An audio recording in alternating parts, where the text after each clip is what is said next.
What's going on, fellas? My name's Randowski and welcome to another video. Today's video is probably going to be one of my favorites because it's the beginning of a new series, a game that I adore a lot. It's Pokemon, and it's Pokemon Fire Red.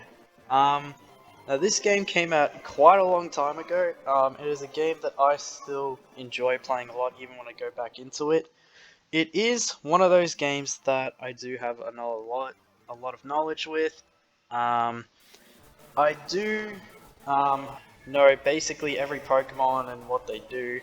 So a lot of this series is going to be, me just explaining how I would play the game. Um, just giving some tips, choosing my team, with some, thinking and with strategy, of course. But I'll also go through it pretty slowly because as you might have heard with this audio, it is pretty quick because for some odd reason the game lags whenever I play the audio on normal speed, or whenever I play the game actually on normal speed, which makes no sense. But I'm going to begin a new game. We're just going to begin the series as it is. Not necessarily sure how far we'll go, but just hoping we can at least make it far, and I can at least give you some tips on how to actually start the game. Alright. So obviously here, it just shows the controls, so you don't really need to go through this. I am playing on a laptop, so the controls are meaningless, because those controls are for a Game Boy, which I'm not playing on. So yada yada yada. So of course here is the professor. This is how every game is always introduced. They always show the professor right at the start. In this case, because we're in the Kanto region, they're showing Professor Oak. So hello there, glad to meet you. Yada yada yada, welcome to the world of Pokemon. My name is Oak. People affectionately refer to me as Pokemon Professor. This world is inhabited far and wide by creatures called Pokemon. And so on and so forth. So obviously this bit doesn't necessarily matter too much if you've played it already, but if you haven't and you want to read it, by all means. Obviously with every Pokemon game that exists now, they of course want some details, so it's just boy or girl. Well, I mean, they don't have a they, them, which is kind of sad, but I mean, it's whatever. We are definitely a boy. And yes, I'll ask for them a name, so you guys will actually know what my name is, but I'll just go with, I'll go with something a little bit better, more fancy. We're just gonna go Brando. There you go, perfect. It's a great name. Yes, that is my name. Yep, and we should know what his name is. It's Gary. I always like to keep it as Gary because, if anyone had ever watched the Pokemon series, especially in Gen 1, or Season 1 actually, Professor Oak's actual grandson's name is Gary, so I'd like to keep it like that. Originality, it is what it is. And then yes, we basically start our Pokemon adventure right here, right now. So what happens is you end up in your own home. So you end up in your own bedroom, you're watching TV. So yeah. So basically, a lot of this is just a tutorial. Now, you can speak to Mum this early on if you want, but she just says this. Boys leave home someday, it said so on TV. Oh yes, Professor Oak next door was looking for you. So, in this scene in Fire Red, even though they say to go into the factory here, or the lab, you actually are supposed to go up to try and get to the wildlife, and then Professor Oak will grab you. And of course Oak will grab you, tell you it's unsafe, you need Pokemon for protection, yada yada yada. So we can head down into the lab. So a lot of this, beginning of the game is more of an introduction, understanding, the concept of the game, understanding what each different mechanic is, what are the different parts of it, and then obviously with every Pokemon game you have your 3 starters, which I'll show in a second. So we're going to hear how outside these Pokeballs. When I was young I was a serious Pokemon trainer, but now in my old age I have only these 3 left. You can have one, go and choose. And yeah, bloody Gary's complaining, of course, not surprised. So, like I said, with every game, there's 3 starter Pokemon, and they all have the same typing always. They're either a water type, a fire type, or a grass type.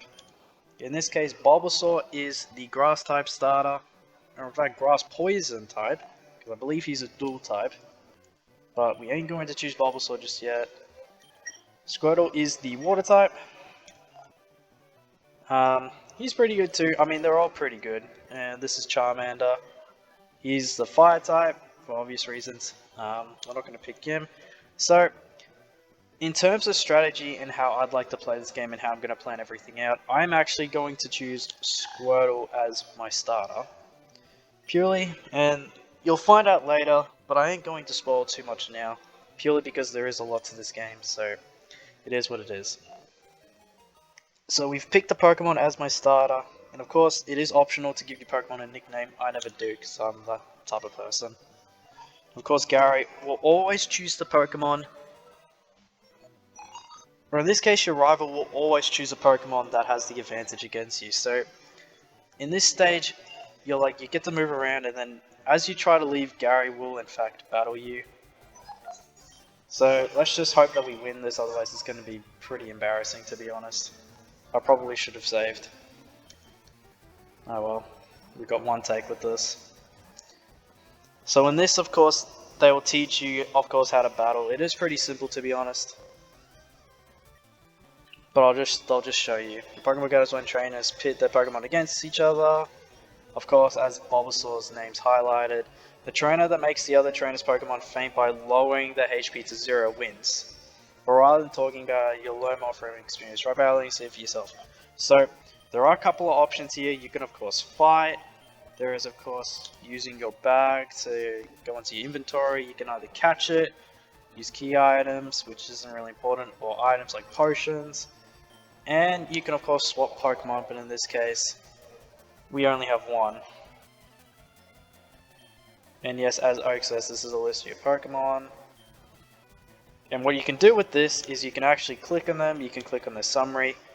And I'm only going to go through this in this episode here, but here you can actually access your statistics with your Pokemon. You can of course see what their nature is, you can see their type. In this case it's Rash nature. I don't know what that does in terms of stats, but in this one's probably the most important. So of course you can see your attack, defense, special defense, speed. You can see all those stats. You can see when your Pokemon's going to level up next, and it shows their ability, which in this case for Squirtle it's Torrent, which basically means water type moves increase by 1.5 depending on their HP, I believe. But instead of that, I've gone through it pretty quickly and thoroughly. We're just going to keep on tackling in this case since we do add speed.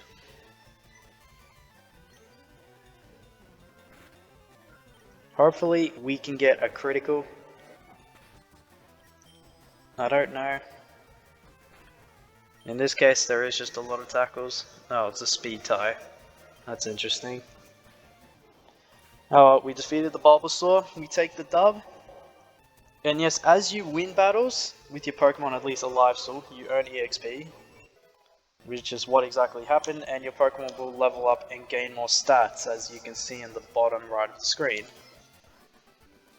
And of course, yes, we defeated our rival Gary, which is pretty good. Stop being a sore loser, it is what it is. Yeah. So basically, in other words, every time you win a battle, you earn money, and then you earn experience for your Pokemon. So, we're going to go through this step by step on how to basically beat this game. And I'm just going to show you step by step on how I would personally beat this game. Not how you're supposed to, because with Pokemon Fire Red, there's a variety of different ways you can beat this game. It doesn't really matter because this game is, of course, being a little bit adventurous, but you are sort of forced to do some things earlier on in the game, but otherwise, after maybe, let's just say, the second gym, you can start exploring a lot more. But yeah. Okay, so what we're going to do is we're actually going to save.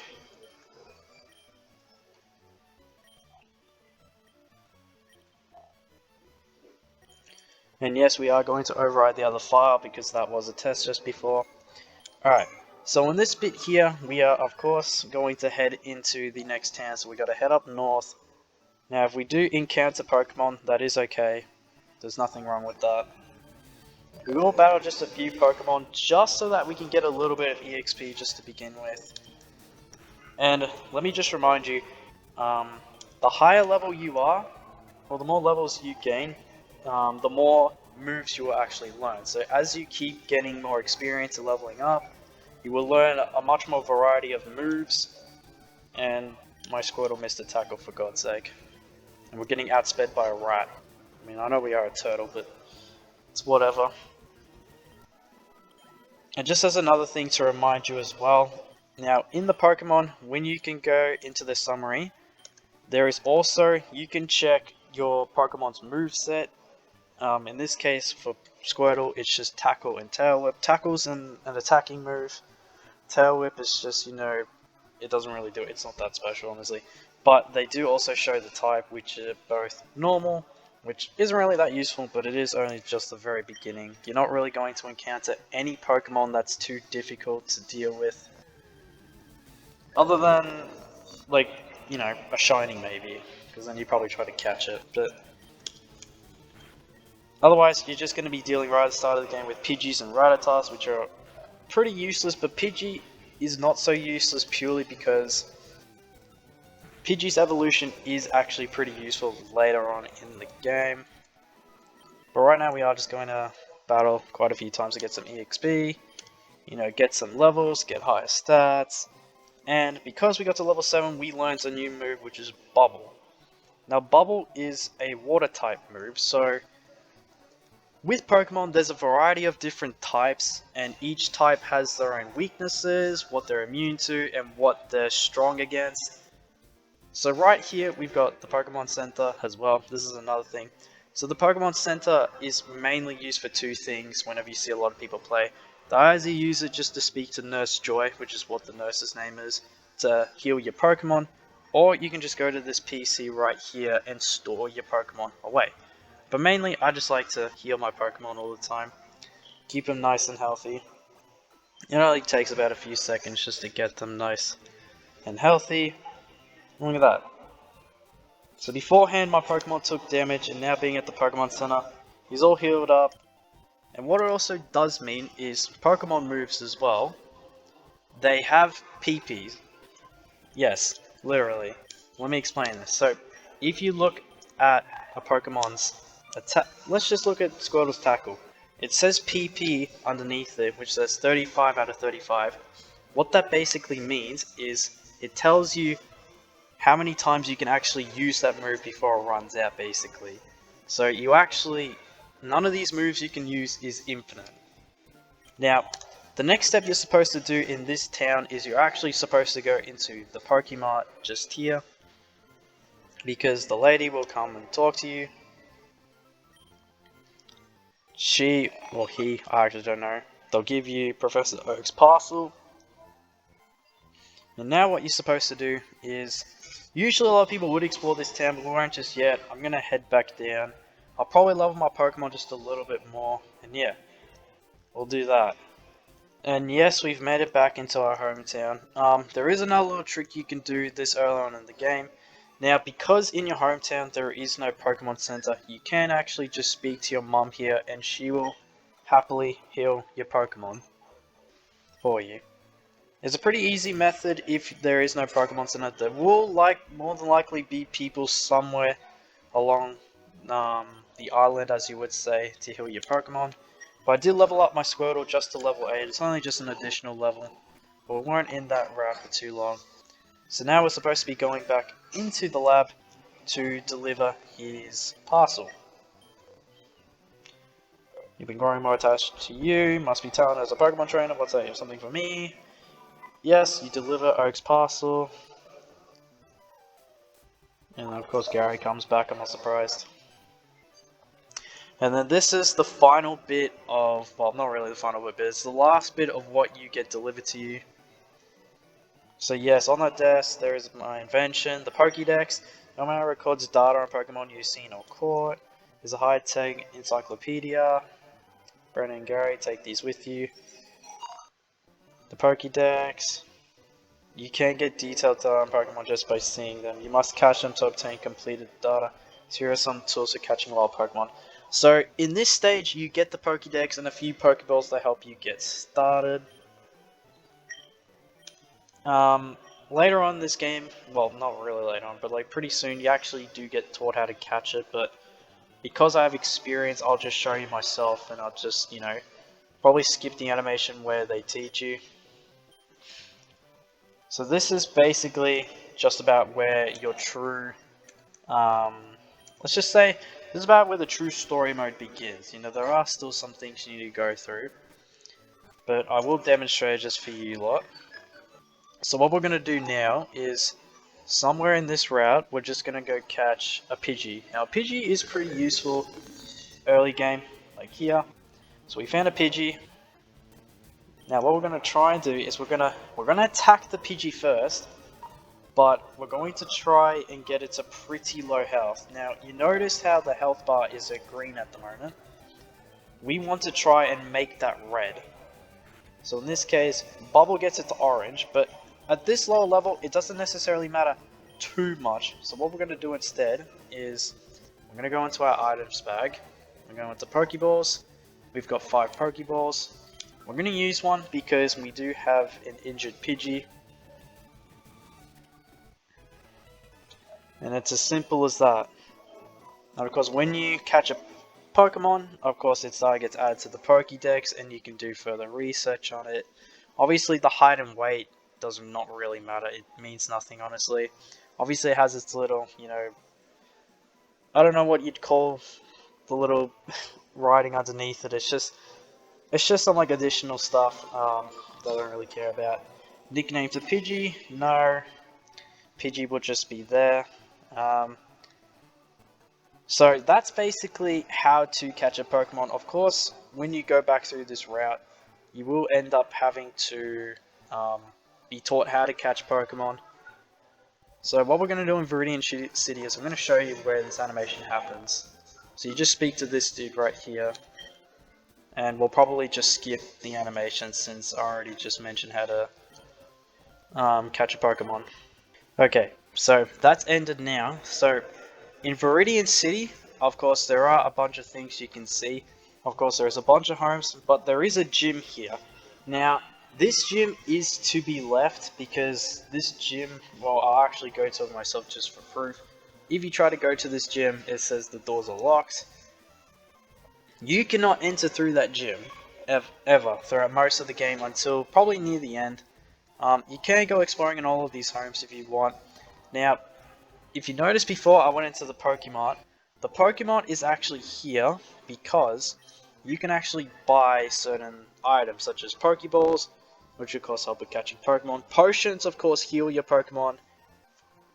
Well, it actually has a description underneath. Of course, Antidote helps Pokemon that are poisoned. Paralyze Heal, of course, helps Pokemon that are in paralysis, and so on and so forth.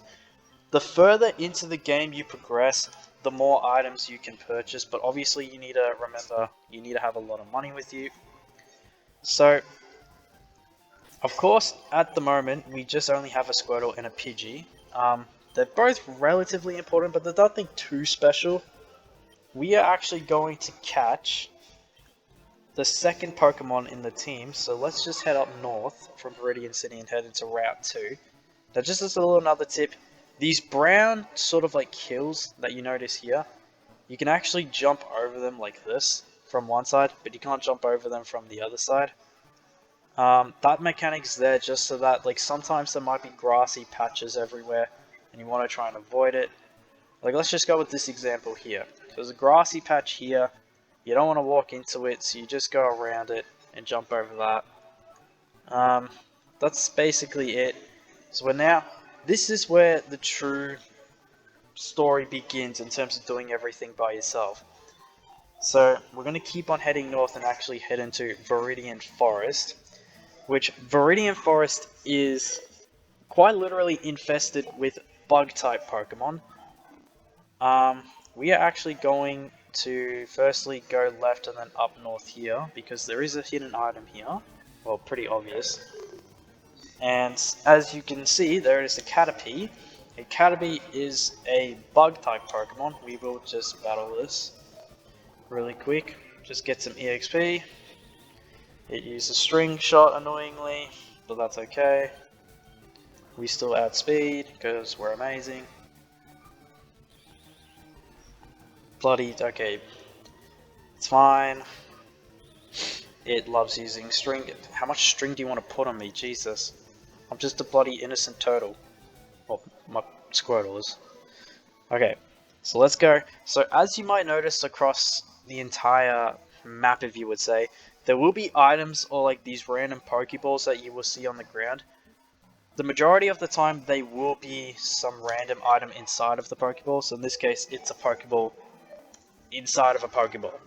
That's supposedly how the logic works, but we're just gonna we're gonna finish this battle real quick, and then I'm gonna show you where to catch your next Pokemon, or at least where I'll catch it.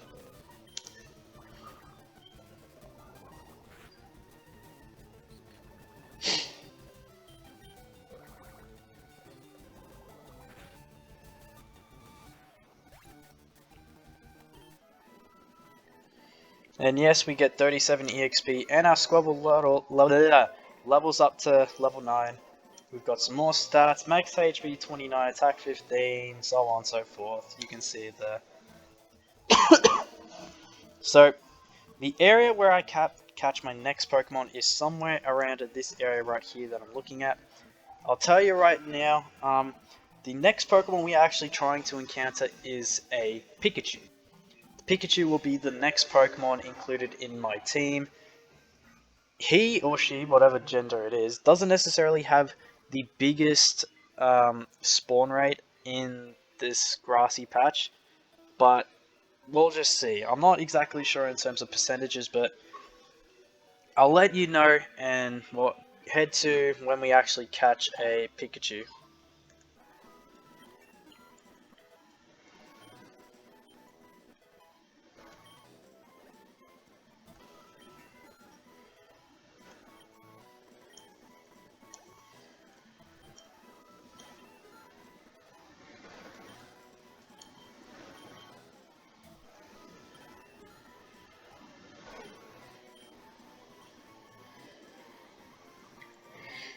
And in the process of me trying to find a Pikachu, after 15 minutes so far, we've leveled up Squirtle enough that we can actually learn Water Gun already. This has taken way too long already.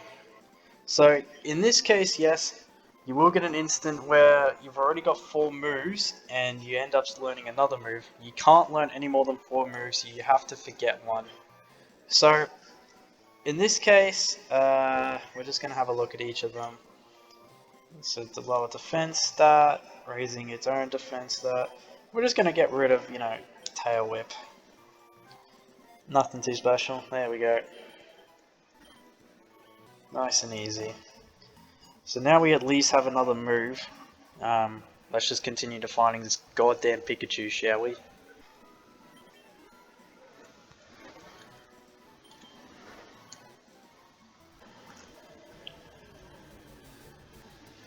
And here we go.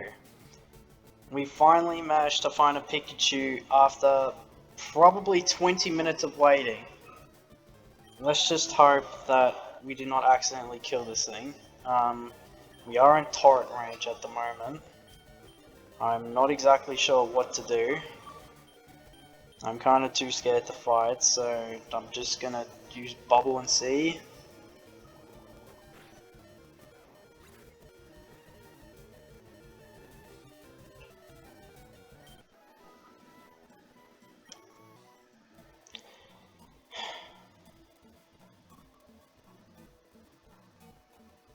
I wasted 20 minutes trying to find that. Of course, the one time I do, I'm too high level. For God's sake. I really get myself into the worst shit, don't I? I spent 20 minutes trying to find that. I leveled up my Squirtle almost 5 levels, just trying to find one Pikachu. And of course, the time I find it, I end up one-shotting it. Well, Looks like we're just gonna heal our Pokemon, I guess.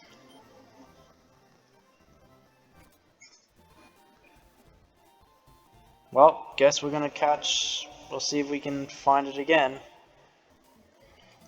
Now, just as another method as well, if you want to try and train your Pokemon without actually necessarily making them attack, this is a method you can use.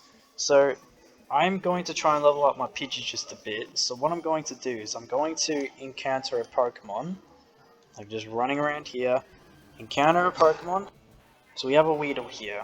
So because our Pidgey is a pretty damn lower level, he's only level 3, we're just going to click on Pokemon, and we're just going to shift them around. So Squirtle comes out.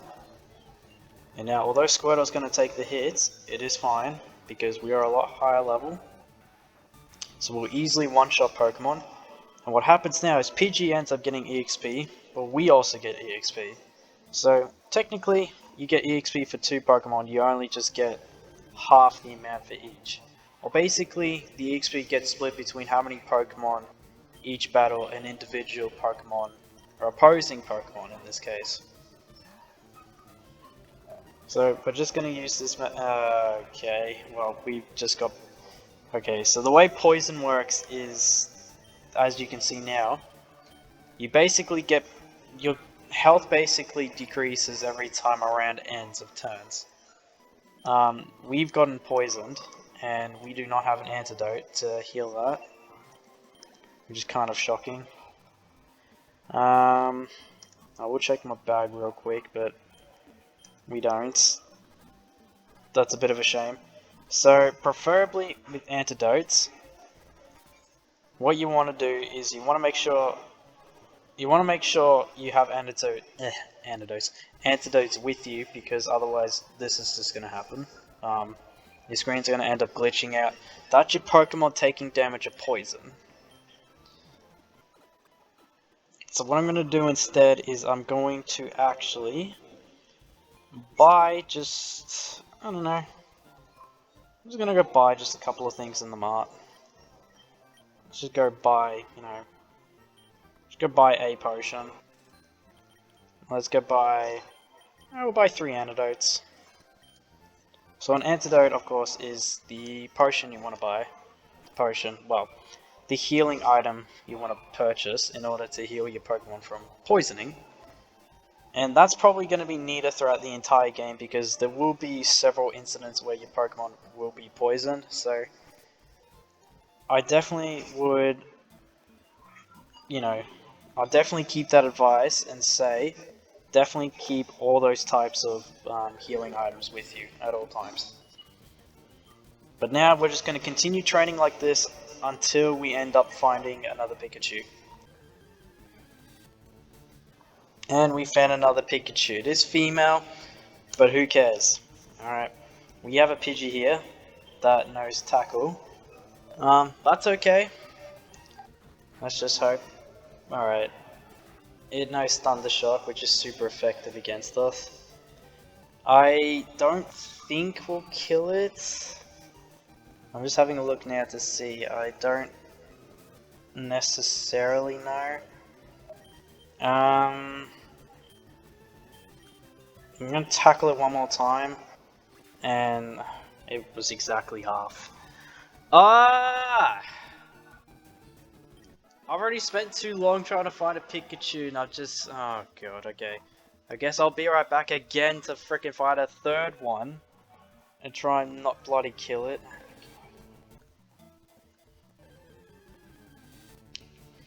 And we actually find another one like really damn soon, so I'm happy about that one. That one only took another minute.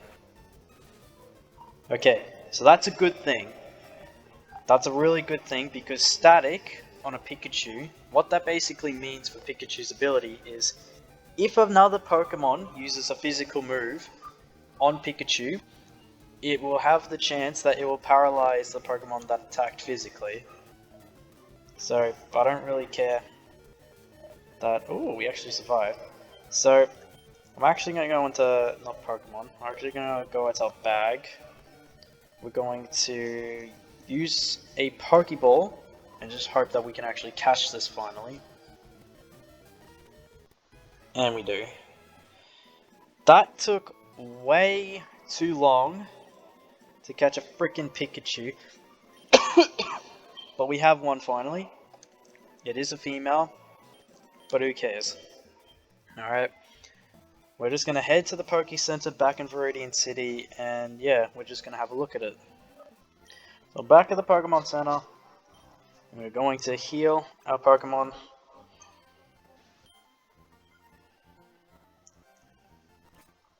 So now that we've managed to heal them, we now have a Pikachu on our team who's only at level 3. My god.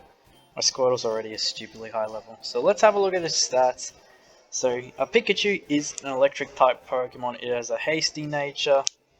I don't know what that does in terms of stats, but all we know is that it's got pretty good speed. Overall, it's not too bad, because again, its ability is static, so paralyzes on contact. I can't read, for God's sake. Of course, our ability for Squirtle's Torrent, and ability for Pidgey's actually Keen Eye, which is really good for it. I think it's actually the only one it gets, which prevents loss of accuracy. So it basically means that your Pokemon's more than likely going to hit every single move. So what we're going to do now, since we actually have a Pikachu, is we're actually just going to go train it up some more, and then we're going to attempt the rival battle pretty soon, the second one, and I'll show you where that is before we do start training. So the second rival battle is actually east of Viridian City. You just head this way to Route 22. Now, it is vital you don't go anywhere past about here. Just don't go any further to try and explore, because you will see soon. But you can go into this little grassy patch to train your Pokemon if you want, just like I did, which is fine. We're going to beat this Rattata with a Pidgey. And then yeah, I'll basically see you lot when all my Pokemon have at least been leveled up a fair bit. So just as a little bit of an update, we managed to level up our Pidgey to level 10. Nothing too fantastic, other than the fact I will show you that Pidgey, by the way, Pidgey, I haven't shown its typing. Pidgey is a normal flying type Pokemon, so it's not too bad, but it's nothing too crazy. It's pretty normal, honestly. But what I do need to show is it learnt a new move. It learnt Gust. Gust is a flying type move, which is actually super effective against bug type Pokemon, which there are quite, well, there's mainly bug type Pokemon in the Viridian Forest, which we'll use that mainly for later. But now we're just going to stick to training Pikachu. Ooh, we're going to train Pikachu probably up to level 10 as well, because our Squirtle's already level 15, so he's already reached a pretty damn high level. Well, after probably another 10 to 15 minutes, we have finally managed to get my Pikachu up to level 9. I've already spent enough time trying to train my Pokemon up to a specific level, so I reckon that will do. So we're going to go back, we're going to heal our Pokemon. That's probably the last thing we're going to do before we end the episode. So what we're going to do is, now earlier you heard me say to not go up north from around this area here. Well, the reason why is because if you end up going north and then you keep going east from there, or to the left, you will end up meeting Gary there. This will be where your second rival fight will happen. So it is much preferred that you train up for it. So that's why I've trained my Pokemon to at least around level 9. I mean, Squirtle's just a bit of a stretch. He's level 15 already, so he definitely ain't gonna faint. So if you just go left here, Gary will appear, and then he'll ask for a rematch. He'll say he's up to the Pokemon League, because they have badges, yada yada yada. So yeah, this is where the first rematch occurs, or the second match against Gary occurs. So the reason why I have Pikachu on my team is because one of Gary's Pokemon, Pidgey, who will evolve eventually, is a flying type, and electric type Pokemon are super effective against flying type Pokemon. So whatever move Gary uses, it's more than likely either going to be a physical move like Tackle, which will paralyze Pidgey, more than likely, or it's going to be a flying type move which will barely do any damage to Pikachu. So we're going to use Thunder Shock, which is super effective and almost does all of his health. And just another thing, just as a reminder as well, Pikachu up to level 9 I will show. Pikachu did get quite a few stats increased, especially in its speed. It did get Tail Whip, which is sort of not that great, but it did get Thunder Wave, which causes Pokemon to be paralyzed permanently, if it hits to say the least. But yeah, we're just going to keep using Thunder Shock again. I'm going to defeat this Pidgey. It's pretty simple. It's got heaps of EXP. Now Bulbasaur. Now this is another little tip in terms of typing.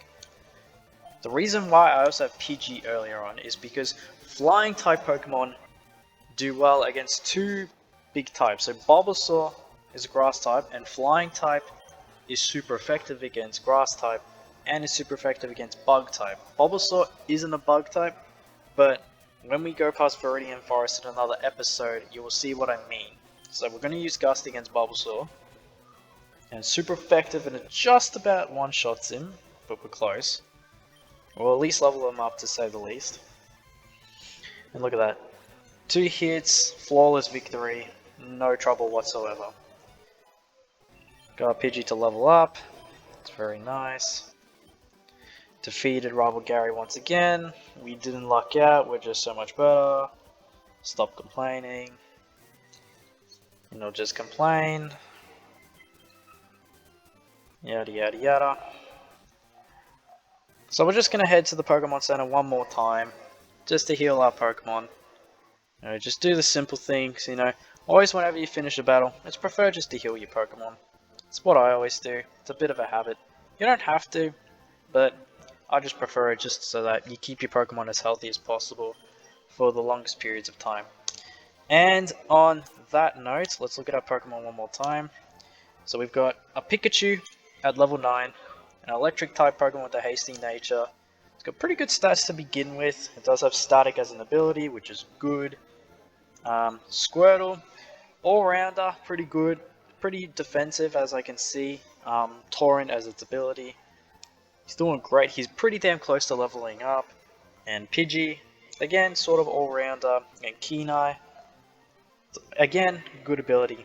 And on that note, we're definitely going to end the first episode of Pokemon Fire Red there. So, a lot of it today was just learning how the game works, just understanding, you know, what you're supposed to do, you know, how to just, you know, attempt or approach this first area of Pokemon Fire Red, specifically speaking. Now, a lot of other games will be similar in that sort of way, where they'll just give you, like, you know, the Pokédex, some Pokeballs, and you get your starter, you train them up. So we've gone through all of that, so we're actually going to progress into the game next episode. But anyway, I hope all of you enjoyed. Like, comment, and subscribe. You know, please comment down below if you want more. Smash the like button, and yeah, I'll see all of you fellas in the next one.